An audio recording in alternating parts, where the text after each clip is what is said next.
नमो अरिहंताणं नमो सिद्धाणं नमो आयजीयाणं नमो वत्सायाणं नमो सत्साहूनम् मोक्षमार्गस्य नेतारं भेतारं कर्मभूभृतां ज्ञातारं विश्वतत्त्वानां वन्दे तद्गुणलब्धये।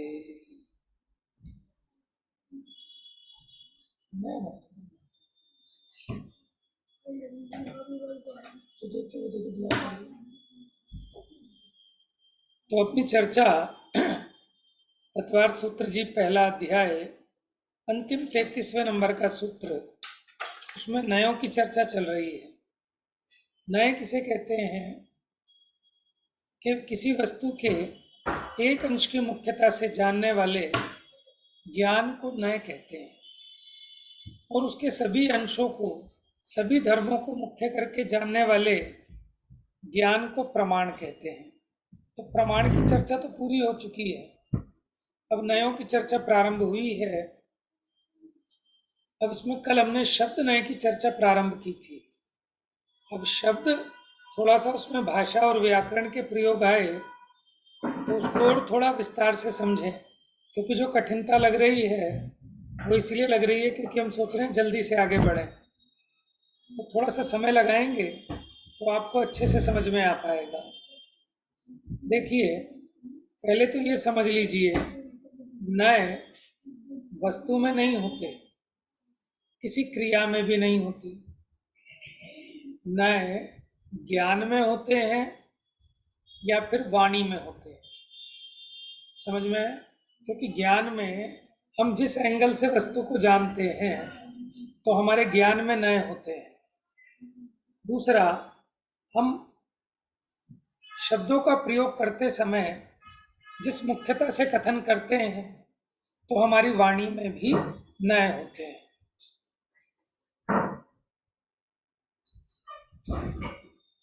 अब देखिए, इसलिए नए ज्ञानात्मक भी हो सकते हैं और वचनात्मक भी हो सकते हैं। ज्ञान में तो नयों के द्वारा जाना जाता है, शब्दों के द्वारा कथन किया जाता है। इसके अलावा नए 3 प्रकार के भी बताए गए हैं: अर्थ नय, शब्द नय और ज्ञान नय। क्या कहा? अर्थ, शब्द और ज्ञान नय। ठीक है, जैसे हमने कहा गाय, जैसे ऐसा करते हैं ना बच्चों से कि बच्चों आओ हम आपको एक कहानी सुनाते हैं। तो बच्चे इकट्ठे होके आ गए, तो उन्होंने कहा कहानी सुना दी ना हमने, कहानी कि नहीं कहानी सुनाओ। अथवा कि हमने पूछा, हमने किसी बच्चे ने कहा कि गाय दिखाओ गाय, तो हमने पेपर पे पेंसिल से लिख दिया गाय गाय। देख लो बच्चों ये क्या है, बच्चे बोलेंगे गाय। जैसे स्कूलों में पढ़ाते थे ना का कबूतर, तो मास्टर जी पढ़ाते थे ये क्या है, तो वहाँ लिखा तो का है लेकिन बच्चा बोलता है का कबूतर। अथवा हमने ऐसे ही लिख दिया कबूतर, तो हमने पूछा क्या है ये, तो वो कहता है कबूतर, है ना। ऐसे ही हमने जो शब्द से लिखा गाय, क्या वो गाय है? अगर गाय है तो उसका दूध निकाल लो, हर घर में 100 गाय रख सकते हैं फिर तो। समझ में आया? लेकिन भाई साहब ये गाय तो है लेकिन ये दूध देने वाली गाय नहीं है। तो ऐसी कौन सी गाय है कि ये शब्दात्मक गाय है? कौन सी? शब्दात्मक। बात समझ में आ रही है आपको? तो ऐसा प्रयोग शब्द में, ऐसा किया गया प्रयोग, और आपका ज्ञान इस एंगल को जान रहा है, ठीक है ना। और ये भी मान रहे हैं कि सच की गाय नहीं है, ये तो गाय शब्द है, ये उस गाय को कहने वाला शब्द है।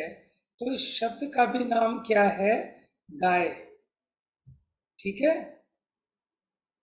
अच्छा, अब गाय सुनकर आपके ज्ञान में जो गाय का ज्ञान हुआ कि गाय सफ़ेद होती है, भूरी होती है, काली होती है, उसके चार पैर होते हैं, वो दूध देती है, हरी घास खाती है, गौशाला में रहती है, ऐसा जो आपके ज्ञान में आया, समझ में आया, ज्ञान में जो जानने में आया वो ज्ञान नय है। समझ में आया? वो क्या है? वो ज्ञानात्मक गाय है। लेकिन जो ज्ञान में बनी हुई गाय है वो सींग नहीं मारती, वो दूध नहीं देती। ठीक है, सिर्फ आपके जानने में आती है। और जो यथार्थ में वास्तव में सामने खड़ी है गाय, जो दूध भी देती है, सींग भी मारती है। अर्थ मैंने होता है पदार्थ, वस्तु। तो वो अर्थात्मक गाय है। कौन सी गाय? अर्थात्मक। तो एक हो गया अर्थात्मक, एक हो गया शब्दात्मक, एक हो गया ज्ञानात्मक। तो किसी भी वस्तु को कहने की, जानने की, निरूपण करने की, ठीक है, ये तीन अपने पास तरीके हैं। क्योंकि सामने वस्तुएं तो बहुत हैं, लेकिन आपका ज्ञान किस अपेक्षा ग्रहण करता है, तो वो आपके ज्ञान में, जैसे देखो, आधा गिलास पानी दिया किसी ने, तो आप उसे आधा भरा हुआ जान रहे हैं कि आधा खाली जान रहे हैं। ठीक है, ये आपके ज्ञान की उस पे है कि आप अपने ज्ञान में किस अंश को मुख्य करके जान रहे हैं। एक ही वस्त्र, बच्चा कहता है मम्मी ये कपड़े गंदे हो गए, मम्मी कहती है अभी गंदे नहीं हुए, अभी पहन ले। ठीक है, तो बच्चा किस एंगल से देख रहा है अपने ज्ञान में, और मम्मी किस एंगल से। रोज तो इसके और भी ज़्यादा सड़े होते थे स्कूल से आके, आज तो बहुत साफ है, कोई बात नहीं, चल जाएंगे, कल कल और जाना है, छुट्टी है, फिर पहन ले। ठीक है, तो ये आपके ज्ञान में कि किस अंश की मुख्यता से, किस धर्म की विवक्षा से आप जान रहे हैं, ये आपके ज्ञानात्मक नय है। जैसे हमने गाय के उदाहरण से समझ में आ गया ना आपको। एक तो सचमुच की गाय, वो अर्थ नय का प्रयोग है, अर्थात्मक गाय है। एक आपने मुंह से कहा गाय, अथवा लिखकर कहा, ठीक है, तो वो शब्दात्मक गाय है, शब्द से बनी हुई गाय है। तीसरा, अब उस गाय को देखकर आपके ज्ञान में वो गाय आ गई ना, भाई साहब मेरे ज्ञान में गाय आ गई, तो वो घुस सकती है क्या आपके ज्ञान में? कि नहीं नहीं, ज्ञान में आ गई का मतलब जानने में आ गई। और आप तीनों विवक्षाओं को लौकिक प्रयोग में यथार्थ समझते हैं। इसे ही जिनवाणी में तीन प्रकार के नय कहे: शब्द नय, अर्थ नय और ज्ञान नय। ठीक है, अब हमारी नैगम, संग्रह, व्यवहार, ऋजु सूत्र, इन नयों की चर्चा तो चल गई। अब प्रारंभ हुई शब्द नयों की चर्चा। तो शब्द नयों में तीन नय हैं। एक है शब्द नय, दूसरा है समभिरूढ़ नय, तीसरा है एवं भूत नय। ये तीनों के तीनों शब्द नय हैं। समझ में आया? ये तीनों के तीनों शब्द नय हैं। जैसे हमने कहा था ना गाय, ऐसे ही ये शब्द नय है, क्योंकि शब्दों के द्वारा किसी वस्तु को बताया जाता है। तो शब्द नय के फर्दर तीन भेद: शब्द नय, समभिरूढ़ नय और एवं भूत नय। ठीक है, ये आपको देखना होगा कि जब हमने शब्द नय कहा तो जो मूल शब्द नय है उसमें तीनों गर्भित होते हैं, या उस शब्द नय के एक भेद का नाम भी शब्द नय है। ये आपको समझना होगा कि कब हम मूल वाला शब्द नय कह रहे हैं और कब उसके भेद वाला शब्द नय कह रहे हैं। अब देखो, जब भी हमें किसी को कोई उपदेश देना है तो वो उपदेश शब्दों के माध्यम से ही दिया जा सकता है। तो हमें शब्दों का उचित प्रयोग करना आना चाहिए। कहाँ किस शब्द का कैसे अर्थ ग्रहण करना, ठीक है, वो अपेक्षा अपने ज्ञान में क्लियर होनी चाहिए, तभी हमारे ज्ञान में शब्द नय ठीक होगा। नहीं तो शब्द नया ना होकर शब्द नया भास हो जाएगा। बात समझ में आ रही है? शब्द नया ना होकर शब्द नया भास हो जाएगा। जैसे देखो, भगवान का जो अभिषेक करते हैं, किससे करते हैं? भगवान का प्रक्षाल होता है ना, अभिषेक, किससे करते हैं? जल से। पानी से, जल से करते हैं भैया। पानी से करते हैं कि जल से करते हैं, बताओ। जल से करते हुए, जल जल से। समझ में आया? तो कहने को आप पानी भी कह सकते हैं, लेकिन आप देखना, कोई पुजारी नहीं बोलेगा पानी। पानी, ये तो नाली में बहता है वो पानी है। समझ में आया? जल का अलग अर्थ है, नीर का अलग है, वारी का अलग है, तोय का अलग है। समझ में आया? जैसे आप बताओ, आप खाना खाते हो, भोजन करते हो कि आहार करते हो? भोजन। भोजन ही करते हैं भैया। खाना तो कोई नहीं खाता ना, क्योंकि खाना वो मुसलमान लोगों हाँ को ना। खाना है। कहते हैं ना, कच्चा खा जाऊंगा, माने वो एक हिंसक टाइप का शब्द है। वो खा के नीचे नुक्ता भी लगा है, खा। हाँ कहते हैं ना, तेरा खाना खराब कर दूंगा। तो वो खाना, ये दुष्ट, हिंसक, क्रूर जीव जो किसी को मार कर खा जाते हैं, वो होता है खाना। ठीक है? तो मेहमान आया तो उससे थोड़ी कि तुम खाना खाओगे, कि नहीं नहीं भोजन करके जाना, भोजन किए बिना मत जाना। अब जिसको नहीं प्रयोग पता हो वो तो कह देंगे खाना। महाराज जी भी आ जाएं तो महाराज जी हमारे यहाँ खाने पे आए थे, कहेंगे कभी कि महाराज हमारे घर में खाने पे आए थे? आहार के महाराज लिए। के लिए भोजन भी नहीं कहते, महाराज के लिए आहार। तो आपको कहोगे कि अर्थ तो एक ही है, कि ऐसा नहीं है, अर्थ एक नहीं है। तो इसलिए आपको उसके सही प्रयोग के लिए ये शब्द नय को समझना पड़ेगा। आज पूनम भाभी नहीं है, उन्हीं का मेन प्रश्न था। तो ऐसा है ना, आपकी जिज्ञासा होती है तो हमें थोड़ा उत्साह मिलता है कि हम भी कुछ पढ़ें, देखें, कुछ विचार करें, है ना, ताकि और इस पे हम चर्चा कर सकें। तो आपको अंतर समझ में आ रहा है कि क्यों शब्दों को सही समझना जरूरी है? क्योंकि हम यही नहीं समझ पाएंगे कि कौन सा शब्द कहाँ, किस रेफरेंस में यूज किया गया है, तो हम उस शब्द का सही अर्थ कैसे ग्रहण करेंगे? देखो, जैसे गो है ना, गो, हमने कहा था गच्छतीति गौ, कि जो गमन करे उसे गो कहते हैं। और इंग्लिश में भी गो का मतलब जाना ही होता है।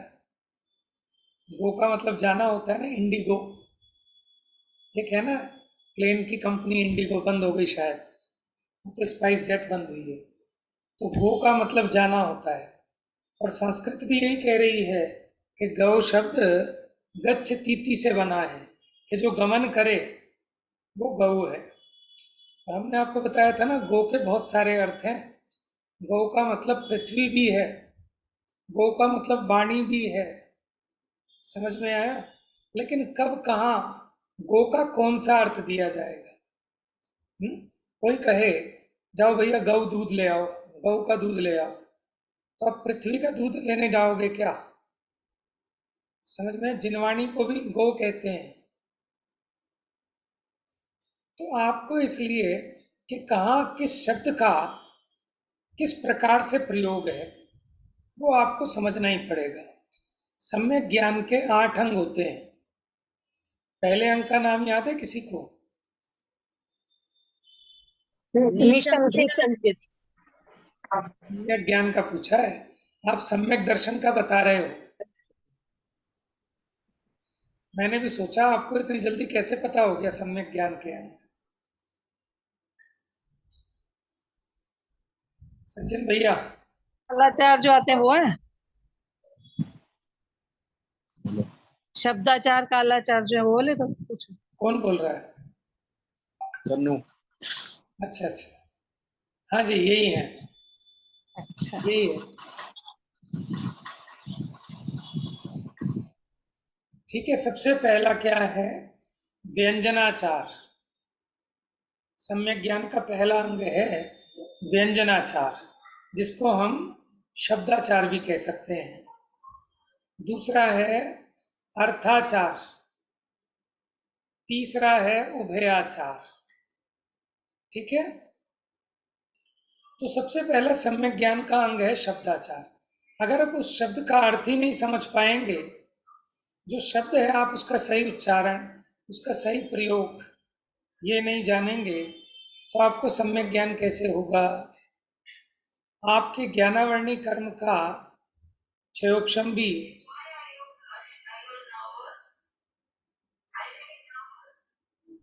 तो सम्यक ज्ञान का पहला अंग है कि सही शब्द का उच्चारण। फिर उच्चारण तो ठीक है, लेकिन उसका अर्थ भी सही समझना, ये दूसरा अंग है अर्थाचार। अब तीसरा अंग है उभयाचार। तीसरे अंग का मतलब कौन बता सकता है?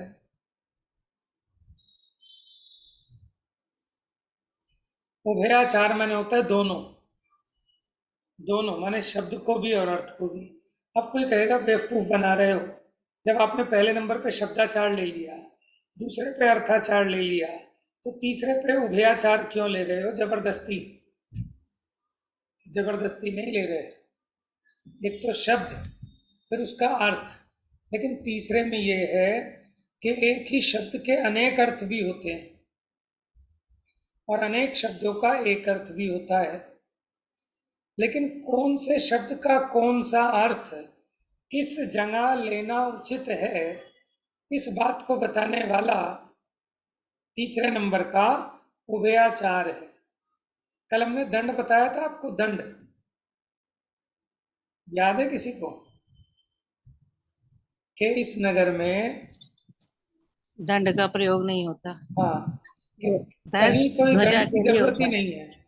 किसी को दंड नहीं है सिवाय ध्वजा ध्वजा के, अथवा सिवाय छत्र के। किसी को दंड नहीं है। तो अब दंड के दो अर्थ हो गए। एक दंड माने पनिशमेंट और दूसरे दंड माने डंडा। ठीक है, किसी को डंडा नहीं है तो इसका मतलब किसी को पनिशमेंट नहीं है। लेकिन ध्वज को दंड है, इसका मतलब ध्वज में, क्योंकि ध्वजाएं बहुत ऊंची लगी हैं और उसमें बड़े बड़े डंडे हैं, तो ये तो आपको ग्रहण करना है कि कहाँ किस शब्द का कौन सा अर्थ ठीक है। जैसे किसी ने कहा मनोज भैया, अरे भाई साहब वो तो बड़े भयंकर विद्वान है। अब उसने कहना क्या चाहता है कि वो तो बढ़िया है, समझा देते हैं बढ़िया से। उसको कुछ और शब्द का प्रयोग करना था, लेकिन उसने जो शब्द का प्रयोग किया ये ठीक है कि गलत है? समझ में? मैंने वो कहना चाह रहा था कि गजब के हैं, बढ़िया है, लेकिन क्या कह दिया कि भयंकर है। तो ये अर्थ का प्रयोग ठीक नहीं है। समझ में? जैसे कोई लगाए, जैसे लगाते हैं ना कि वो हैंडसम पर्सन है, लेकिन कोई लगाए कि वो ब्यूटीफुल पर्सन है, तो ये उपयोग ठीक नहीं है। समझ में? ब्यूटीफुल महिलाओं के साथ तो लगता है, पुरुषों के साथ नहीं लगता है ना। ऐसे ही जिनवाणी में ये कल्पना और कल्पना भी आता है ना इसमें। एक कल्पना है और एक कल्पना है कल्पना, हाँ हाँ। है ना। कल्पना, कल्पना मैंने होता है किलसना अंदर में, कि बिना हाँ, क्यों कल्प रहा है। और आधा ला किया तो कल्पना। तो उस शब्द का अर्थ तो ठीक बताया आपने, लेकिन वो कहाँ ये वाला अर्थ लगाना और कहाँ ये वाला अर्थ लगाना। जैसे गो, गो का अर्थ जाना भी होता है और गो का अर्थ जानना भी होता है, लेकिन कब उसका अर्थ जानना लेना और कब उसका अर्थ जाना लेना, ये आपको कैसे पता चलेगा? ये प्रकरण के हिसाब से पता चलेगा। ठीक है ना। जैसे सबको तो जाना निज को न जाना, कैसा ज्ञान धारी तूने आपा न पहचाना। अब कोई इसका अर्थ करे कि भाई साहब ये कह रहे हैं यहाँ पर कवि कि आप सब जगह तो घुमाए लेकिन अपने घर में नहीं गए जाने के अर्थ में। तो ये अर्थ यहाँ पर ठीक नहीं है। यहाँ इसका अर्थ होना चाहिए जानने के अर्थ में, क्योंकि जाना माने गो भी होता है और जाना माने नो भी होता है, KNOW। ठीक है ना। तो यह आप कैसे लेंगे, इसका नाम है उभयाचार। कि शब्द का अर्थ तो ठीक है, लेकिन किस जगह पर किस शब्द का क्या अर्थ लेना, समझ में आया, वो है उभयाचार। तो इन सब प्रयोगों को आप ठीक प्रकार कर पाए, जिनवाणी के उपदेश को सही से ग्रहण कर सकें, आगे ठीक प्रकार समझा सकें, उसके लिए आचार्यों ने ये शब्द नयों को समझाया है। चलिए अब प्रकरण पे बात प्रारंभ करते हैं। अभी आपको कोई प्रश्न हो तो पूछ लीजिए, फिर आगे बढ़ते हैं।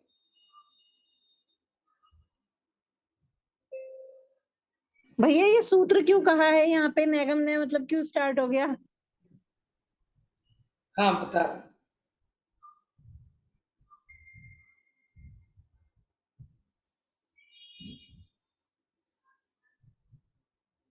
हाँ, आपका प्रश्न है सूत्र क्यों प्रारंभ हुआ। कल थे आप क्लास में?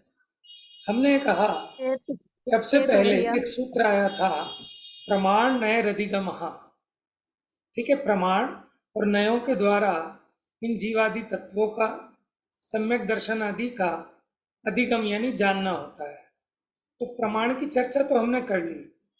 मति श्रुतावधि बना परे केवलानि ज्ञानम तत्प्रमाणे आद्य परोक्षम प्रत्यक्ष मन्यत, ऐसी हमारी चर्चा प्रमाण की तो चल गई। लेकिन नए क्या है ये तो आपने बताया नहीं। तो उसके लिए भी ये सूत्र आया कि 7 प्रकार के नए हैं। ठीक है, मुझे एक PDF मिली, ये पंडित विकास जी छाबड़ा है, मैंने पहले भी आपको नाम बताया होगा। विकास छाबड़ा जी और प्रकाश छाबड़ा जी, ये दोनों इंदौर निवासी हैं और पढ़ाई लिखाई करके ये अमेरिका भी चले गए थे, US। वहाँ IT कंपनी में बढ़िया जॉब थी, लेकिन 1-2 साल जॉब करके, ठीक है, अपना जो करना था प्रयोजन सिद्ध करके निवृत्ति ले ली। दोनों भाई यंग हैं एकदम, और इन दोनों भाइयों की वाइफ भी बढ़िया क्लास लेती हैं, बहुत करणान योग आदि की, और अपना जीवन पूरी तरह से इसमें लगा दिया। किताबें भी लिखी हैं उन्होंने, इस तरह की बहुत सारी उपयोगी PDF भी बनाई है।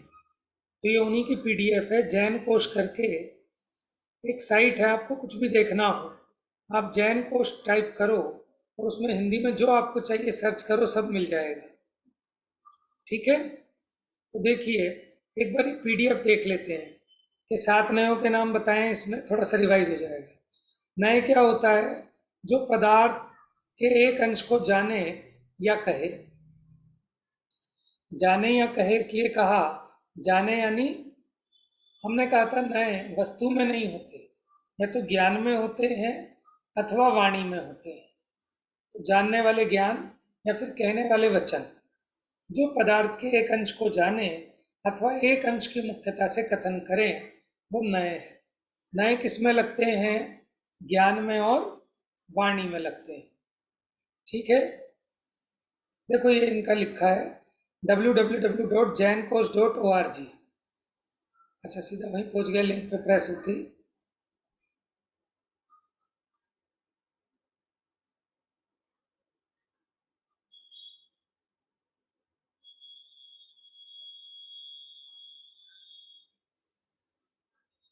नए किसमें नहीं लगते, देखो किसी वस्तु में नए नहीं है, नए ज्ञान में है या वाणी में है। उसी प्रकार के कोई क्रिया या निश्चय की क्रिया है या व्यवहार की क्रिया, ऐसा नहीं होता। क्रिया में या किसी वस्तु में नए नहीं है। वस्तु को जानने वाले ज्ञान में या वस्तु को कहने वाली वाणी में नए होते हैं। नए के मूल में 2 भेद हैं, द्रव्यार्थिक और पर्यायार्थिक। ये जो 7 नए हैं ना, इसमें नैगम, संग्रह और व्यवहार, ये द्रव्यार्थिक नय के द्रव्यार्थिक नय रूप है। बाकी के ऋजु सूत्र, शब्द, समाभिरूढ़ एवं भूत, ये पर्यायार्थिक नय है। तो जो द्रव्य को ग्रहण करे वो द्रव्यार्थिक नय, जो भेद को, पर्याय को ग्रहण करे वो पर्यायार्थिक नय। ये नयों के 7 नाम आपने देख ही लिए हैं। ठीक है, नैगम संग्रह व्यवहार यहाँ से चले। नैगम संग्रह व्यवहार ऋजु सूत्र शब्द समभिरूढ़ एवं भूता नया। ठीक है, अब द्रव्यार्थिक नय, उसमें 3 प्रकार के नए आएंगे, नैगम, संग्रह और व्यवहार। ये द्रव्यार्थिक रूप है। ऋजु सूत्र शब्द समभिरूढ़, ये पर्यायार्थिक रूप है। ऋजु सूत्र शब्द समभिरूढ़ और एवं भूत नय। अब नैगम नय क्या है, ये आपको पूरा दिख नहीं रहा होगा ना इधर। भैया हाँ जी, दिख रहा है पूरा भैया? अच्छा इधर साइड में दिख रहा है आपको, छिप तो नहीं रहा? नहीं।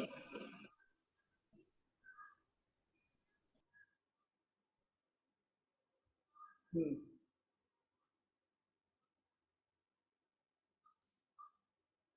हाँ जी, ये हमने पढ़ा था नैगम नय में।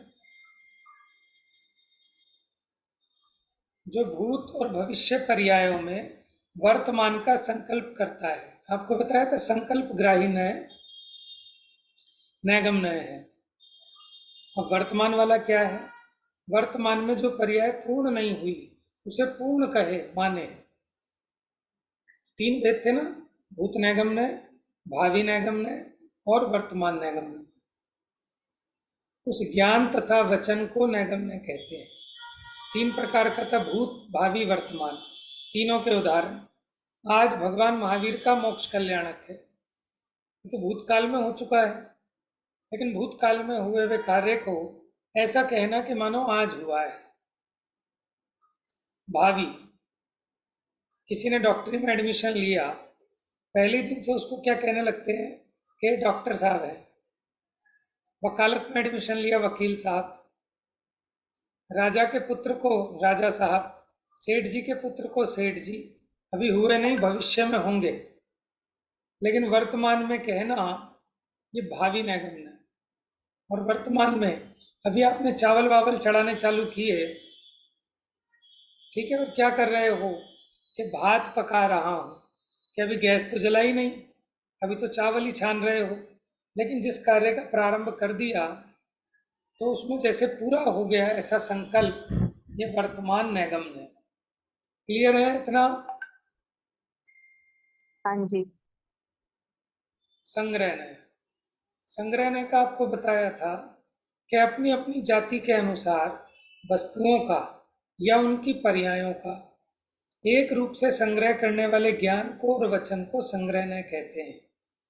जैसे हमने कहा कि मनुष्य, मनुष्य कहकर अब सारे मनुष्यों का ग्रहण हो गया, भले जैन हो, हिंदू हो, मुस्लिम हो, सिख, ईसाई, आर्यखंड का हो, मलेच खंड का हो, तो ये संग्रह नय हो गया।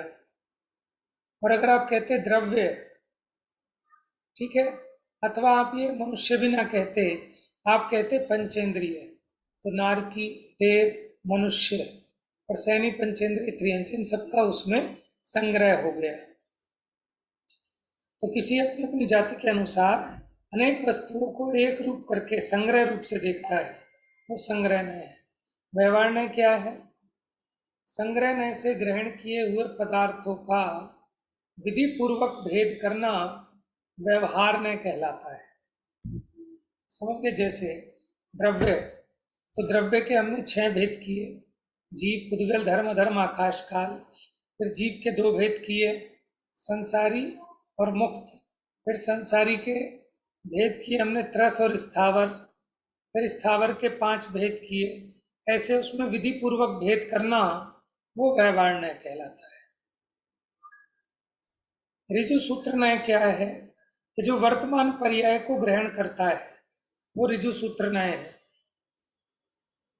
अब ऋजु सूत्र नय भी 2 प्रकार का, यथार्थ रूप से तो जो एक समय की पर्याय है वही वर्तमान है, लेकिन स्थूल रूप से जैसे अपनी एक मनुष्य पर्याय है, तो उसको हम क्या कहते हैं कि अपनी वर्तमान मनुष्य पर्याय में, तो ये तो बहुत लंबी है, 60-70 साल की है, लेकिन स्थूल रूप से इसको भी ऋजु सूत्र नय के विषय में ग्रहण कर लेते हैं, लेकिन इसका नाम होगा स्थूल ऋजु सूत्र नय। अब चर्चा अपनी चली थी शब्द नय की, ठीक है, क्यों चली? क्योंकि आप शब्दों के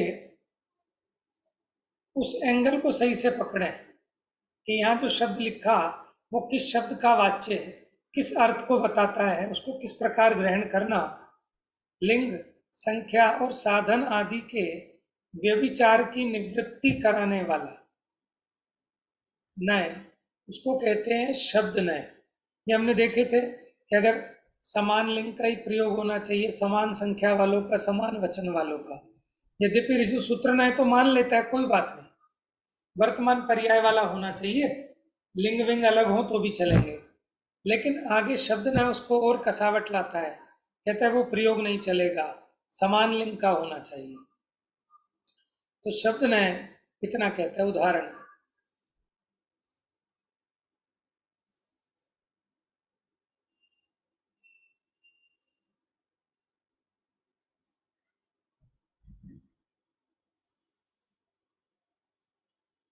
अच्छा देखो, जैसे हम ये कहें आत्मा जानती है, ठीक है, आत्मा जानती है, तो जो आत्मन शब्द है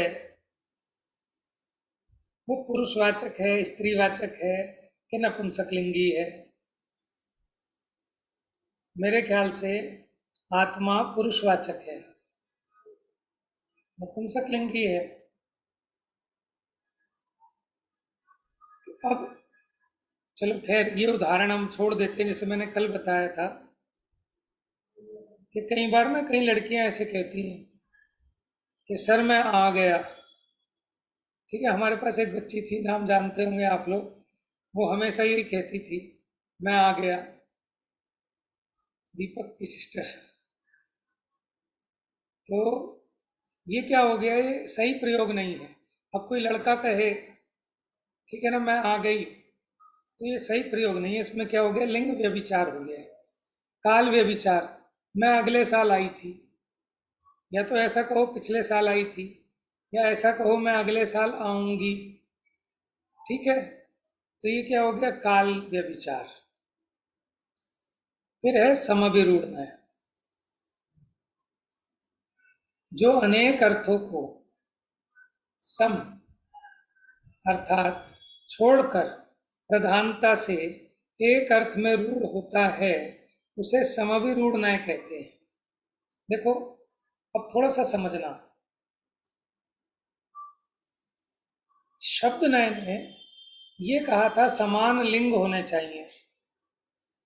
जैसे हमने बताया था ना, शक्र, इंद्र, पुरंदर, ठीक है। अब अगर मान लो ये तीनों के तीनों पुरुषवाचक हैं, तो शब्द ने इसको ग्रहण कर लेगा कि ठीक है साहब, ये प्रयोग आपका ठीक है, क्योंकि तीनों का अर्थ इंद्र होता है।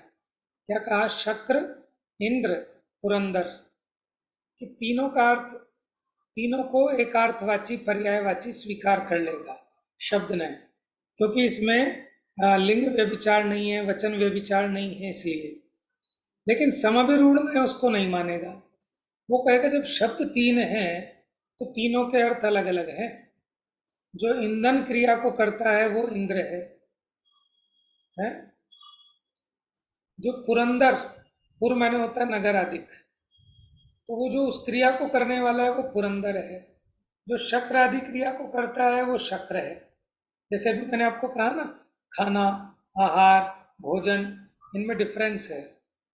जैसे जल, नीर, वारी, जैसे राजीव, जलज, पंकज, ठीक है। अगर ये तीनों के तीनों में लिंग व्यभिचार ना हो तो शब्द न्याय तो स्वीकार कर लेगा कि हाँ ये पर्यायवाची है, लेकिन समभिरूढ़ न्याय इतने पे स्वीकार नहीं करेगा। वो कहेगा इसका निरुक्ति अर्थ देखो। पंकज का मतलब होता है जो कीचड़ में पैदा हुआ वो कमल, पंकज, पंख में जन्मने वाला, और जलज, जल में जन्मने वाला, ठीक है। और तो इसलिए वो कहता है कि कभी कोई भी पर्यायवाची हो ही नहीं सकते। क्यों?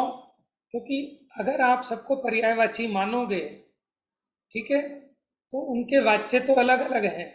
अगर आप उनका वाचक समान मानोगे, पर्यायवाची मानोगे, तो उसके जो वाच्य हैं वो सब मिलकर एक हो जाएंगे। तो फिर कीचड़ में पैदा होने वाला कमल और जल में पैदा होने वाला कमल इसमें कोई अंतर नहीं ठहरेगा। तो समभिरूढ़ में पर्यायवाची शब्दों को नहीं मानेगा। वो कहेगा अगर अलग अलग शब्द कहे तो उनके अलग अलग प्रयोग नियम से होने ही चाहिए। दूसरा, समभिरूढ़ में, ये तो हमने बात की थी पर्यायवाची की, उसी प्रकार एक आपने पढ़े होंगे,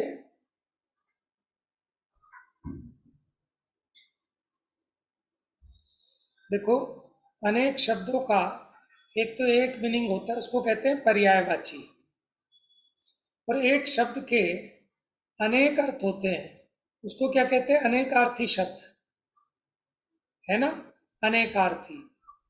जैसे हमने बताया गो शब्द, इसके अनेक अर्थ पाए जाते हैं। ठीक है, गो का मतलब वाणी भी होता है, गो का मतलब पृथ्वी भी होता है, गो का मतलब जाना भी होता है, गो का मतलब गाय भी होता है। लेकिन हमने उन सब अर्थों को ग्रहण नहीं किया।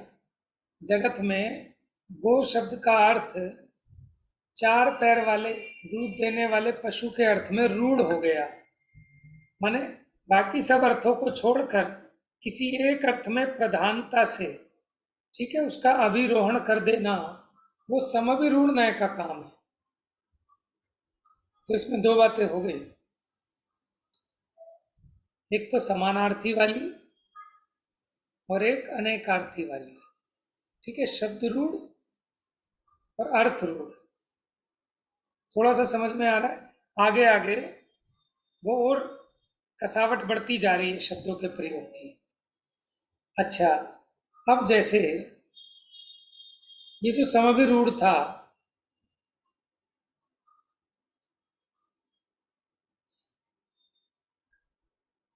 अथवा यदि शब्दों में भेद है तो अर्थ भेद अवश्य होना चाहिए। नाना अर्थों का समभिरोहण करने वाला होने से समभिरूढ़ नय कहलाता है। इस नय में पर्यायवाची शब्द नहीं पाए जाते। इंद्र, इंद्र किसे कहता है? कि जो ईंधन क्रिया को करता है वो इंद्र है। ईंधन क्रिया माने आज्ञा, ऐश्वर्यवान। ठीक है, शक्र कहते हैं जो सामर्थ्यवान हो।